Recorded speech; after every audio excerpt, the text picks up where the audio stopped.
Thank you, Nanette, for this introduction. So today, I'm going to talk about my recently published paper, which looks at double jeopardy effects in digital media consumption.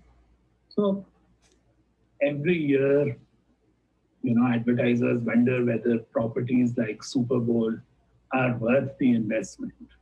And this article from DigiDay in 2018 basically informed advertisers that the same amount of money that you spent on buying a Super Bowl ad can actually get you a lot of advertising on digital media where you could potentially reach a lot of very, very loyal and niche audiences instead of, blowing up your money on that mass property like the Super Bowl.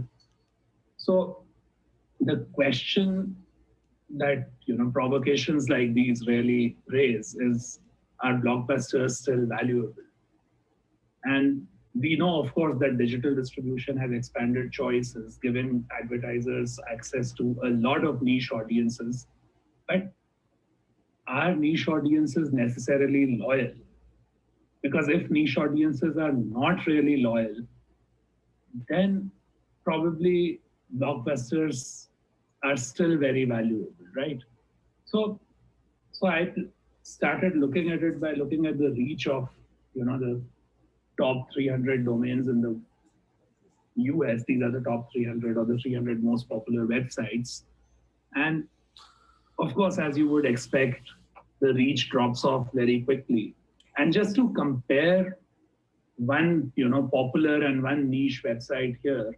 So ESPN has a reach of 30% and can deliver up to 1.4 billion user impressions in a month, whereas PGA Tour, which has a reach of 2%, can deliver 110 million impressions in a month. So the question is, does PGAtour.com necessarily have more loyal audiences than ESPN?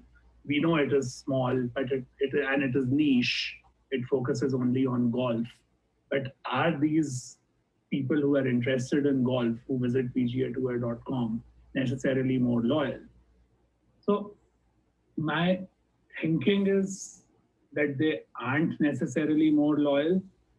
And this comes from the law of double jeopardy, which is really an empirical generalization after looking at data across lots of product categories for decades, which says that small brands not only attract a small audience, but these audiences tend to be very disloyal. That is, they don't necessarily purchase more of the product, or they don't rate the product much more highly than everybody on average. So how do we understand this? Because this does not sound intuitive at all. So if we think about it, most trains in the world are empty, but a few trains that run at peak timings and across a few popular routes are very crowded. But if you ask people on average, they are going to tell you that we find trains crowded. And that's because more people travel on these few crowded trains than those who travel on the relatively empty trains. So double jeopardy is really a sort of manifestation of statistical selection. And we've seen that it actually pretty regularly manifests in media use. So, we've found that large media outlets like the large television networks also have more loyal viewers. That is, people who consume large networks actually spend more time on them. And people who consume the very niche media outlets also, they actually spend much less time on those niche outlets. This is what data has shown. So as media choices have expanded, the question is, do audiences still spend time on blockbusters? And if they do, then with more niche outlets, you would expect that they compete even more with each other for the limited time that audiences have. So based on double jeopardy, you would expect the web audience to actually follow a pattern where websites with more users, that is the strong internet brand, also have higher level of usage, which is more loyal audiences, than some of the smaller websites or the smaller internet brands. So to test this, I got data from Comscore Media Metrics, and I got both user and usage data on the 2000 most popular websites for the US at two time points. First, I got 12 monthly slices from January to December 2014, but this was only desktop usage data. So to replicate the study, I also got multi-platform data, which is looking at web use across computers as well as mobile devices for the month of July 2018. And I looked at usage through average visits, average pages, and average minutes. And I looked at reach through total unique visitors. So first, I simply just did a pairwise correlation between each of these users and usage measures. And what I found was consistent with the double jeopardy thesis that the more users websites reach, the more their usage. So you do find support for the double jeopardy thesis, and this did not change much from month to month. The level of correlation varied across product categories, but it was always positive. And this was driven by the most popular websites, which had the highest users and by far the highest usage. And when I controlled for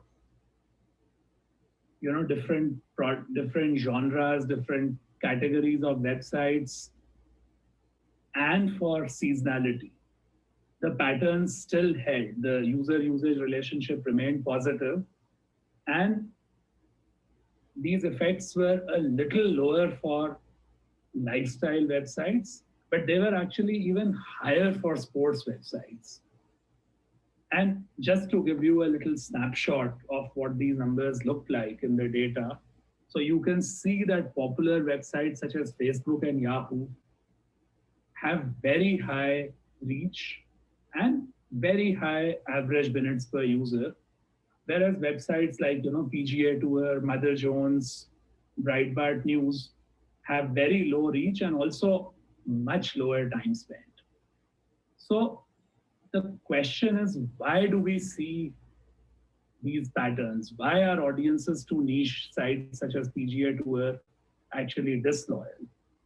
So for that, I looked at cross visitations between these websites. So the way to read this table is, for example, I have plotted websites in descending order of their reach in the rows from top to bottom.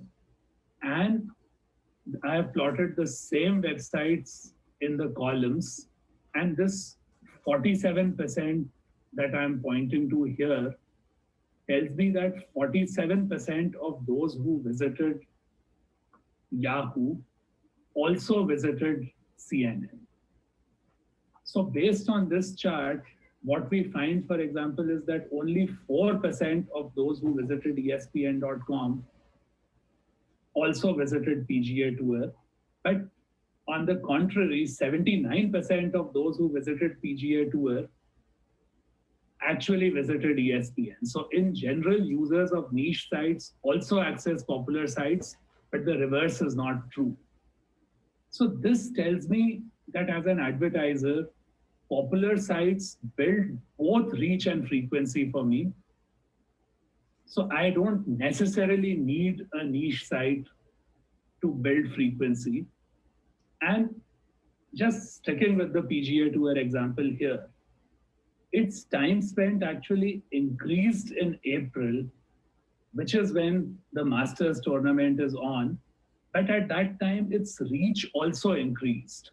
So niche publishers can increase their loyalty or increase their usage only by gaining reach, which is also consistent with the double jeopardy thesis.